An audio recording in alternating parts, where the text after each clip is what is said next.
तुम्ही पाहताय न्यूज 24 महाराष्ट्र।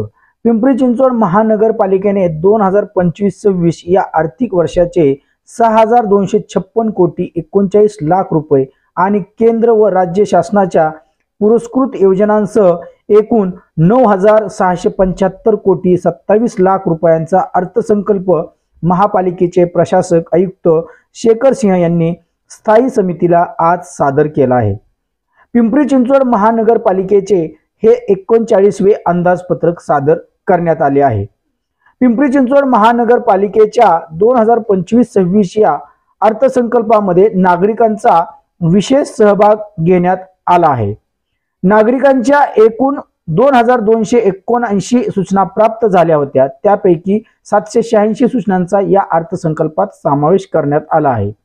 यावेळी प्रशासक आयुक्त शेखर सिंह यांनी काही ठळक मुद्दे मांडले आहेत, ते आपण पाहूया।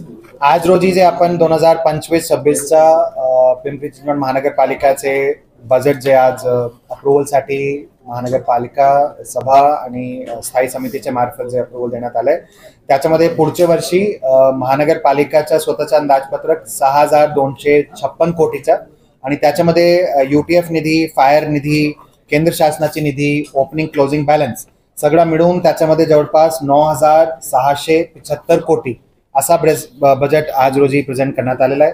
त्याच्यामध्ये प्रामुख्याने जे आपला स्थापत्यविषय योजना आहे त्याच्यासाठी 756 कोटी, शहरी गरीब योजनासाठी जवळपास 1,858 कोटी, जेंडर बजेट 83 कोटी, दिव्यांग कल्याणकारी 62 कोटी, पाणी पुरवठ्यासाठीच्या 300 कोटी, PMPML करिता संचालन तूट प्लस नवीन बसेस त्याच्यासाठी 417 कोटी, भूसंपादनाची काही निधी आणि तसंच अमृत योजनाच्या साठीचे काही निधी घेण्यात आलेली आहे।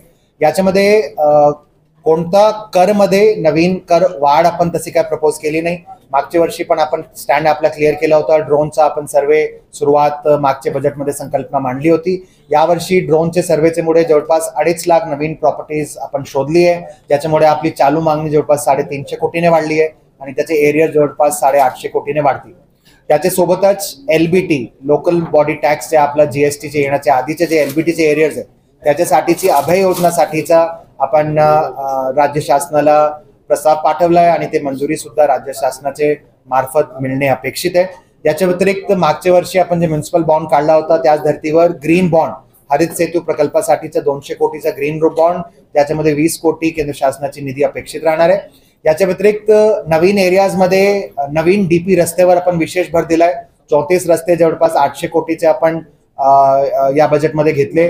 त्याच्या व्यतिरिक्त जवळपास 122 कोटीचे 34 मिसिंग लिंक 11 किलोमीटरचे त्याच्यामध्ये घेण्यात आलेले आहे। याच्या व्यतिरिक्त नवीन एरियाज मध्ये पॅकेज 1, 2, 3, 4 वॉटर सप्लाय स्कीम असो, वॉटर सप्लाय शहराचा खूप एक कडकडीचा मुद्दा आहे। त्याच्यामध्ये भामास खेडची आपली योजनाच्या पाईपलाईन पासून जॅकवेल पासून चिखलीच्या 200 MLD चा प्लांट, त्याच्या व्यतिरिक्त पवना वॉटर सप्लाय स्कीम चा DPR राज्य शासनाला सबमिट करण्यात आला। असं ओव्हरऑल वॉटर सप्लायच्या सोर्स स्ट्रेंथनिंग पासून नेटवर्क स्ट्रेंथनिंग वर भर देण्यात आलाय। याच्या व्यतिरिक्त ड्रेनेजचा मास्टर प्लॅन जवळपास 1,450 कोटीचा DPR शासनाला सबमिट करण्यात आलाय। यावर्षी जे काही आपण ड्रेनेजचे काम घेतोय मास्टर प्लॅनच्या आधारावर घेतोय, तो मेंटेनन्सचे असो किंवा रेग्युलर आपला त्याच्यामध्ये चोकअप काढण्याचे मुद्दे असो, सगळे मास्टर प्लॅनच्या प्रमाणे घेतोय। याच्या सोबतच कचऱ्याची विल्हेवाट आणि प्रोसेसिंगसाठी इंटिग्रेटेड सॉलिड वेस्ट मॅनेजमेंटचा जवळपास 900 कोटीचा प्रपोजल DPR तयार करून राज्य शासनाला पाठवलाय।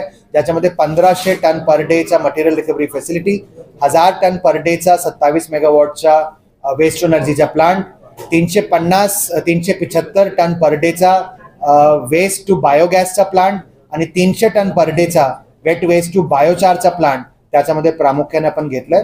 आणि तसंच शिक्षणमध्ये वेगवेगळे मुद्दे, नवीन लायब्ररीज करणे, आर्ट्स टीचरची संख्या डबल करणे, क्रीडा शिक्षकांची संख्या डबल करणे, बालवाडीचा संपूर्ण कायापालटचा नवीन कार्यक्रम घेणे, त्याच्यासोबतच वैद्यकीय सुविधामध्ये नवीन 250 बेडचा तालेरा रुग्णालय, बर्न वॉर्डची 30 बेडची सुरुवात, कॅन्सर हॉस्पिटल थेरगावच्या शेजारी 100 बेडचा नवीन कॅन्सर हॉस्पिटल, डायलिसिसचे 4 ठिकाणी नवीन युनिट्स, नवीन CT स्कॅन युनिट, असं वेगवेगळ्या मेडिकलचे याच्यामध्ये तरतूद करण्यात आलेली आहे। आणि त्याच धर्तीवर स्किल डेव्हलपमेंटमध्ये कौशल्य प्रोग्राम, बचत गटांच्या साठीचा सक्षमा प्रोग्राम आणि आपलं काही असं सोशल इम्पॅक्ट मध्ये सुद्धा दिव्यांगांच्या साठीचा विशेष कार्यक्रम घेण्यात आलाय।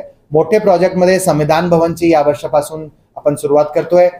जे आपला हेडक्वार्टर आहे, पीसीएमसी हेडक्वार्टर ऑटो क्लस्टर जवळ होतोय, त्याच्यासाठी आपण भारी तरतूद ठेवली आहे, जेणेकरून त्या प्रोजेक्टमध्ये स्पीडमध्ये कोणत्या पण ठिकाणी काही प्रॉब्लेम येणार नाही. या अर्थसंकल्पामध्ये जर आपण पाहिलं तर 3 विधानसभा क्षेत्र खरं तर पिंपरी चिंचवड महानगरपालिकेच्या हद्दीत आहे. मात्र एकाच विधानसभा क्षेत्राला झुकतं माप दिल्याचं पाहायला मिळतं.